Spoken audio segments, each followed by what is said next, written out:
জীবনে যত বড় বিপদ আসুক, ডিপ্রেশনে যদি পড়ে যাও, কোনো সমস্যায় পড়ে যাও, মানে আর কোনো রাস্তাঘাট দেখতেছো না, এখন দেখতেছো দেয়ালে পিঠ থেকে গেছে, চারটা কাজ করবো, ইনশাল্লাহ তুমি ডিপ্রেশন থেকে বের হয়ে আসবে। সর্বপ্রথম কাজ হইলো 2 রাকাত নামাজ পড়ে ফেলবো।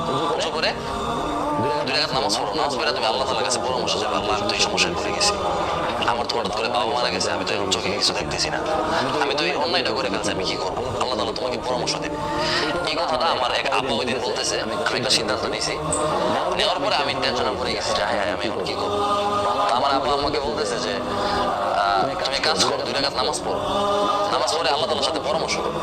আমি চিন্তা করছি আল্লাহ তাআলার সাথে পরামর্শ করবো কিভাবে। 2 রাকাত নামাজ পড়ছি, নামাজ পড়ে আমি আল্লাহকে বলছি যে আল্লাহ আমি তো একটা সিদ্ধান্ত নিয়েছি, কি করবো? তখন দেখি আমার মাথায় নানান চিন্তা আসতেছে, বলতে আসতেছে পজিটিভ। বুঝছো, ডিপ্রেশনে পড়ে গেলে প্রথম চেষ্টা করবো 2 রাকাত নামাজ পড়ো। দ্বিতীয় যে কাজটা করবো, একা থাকবা।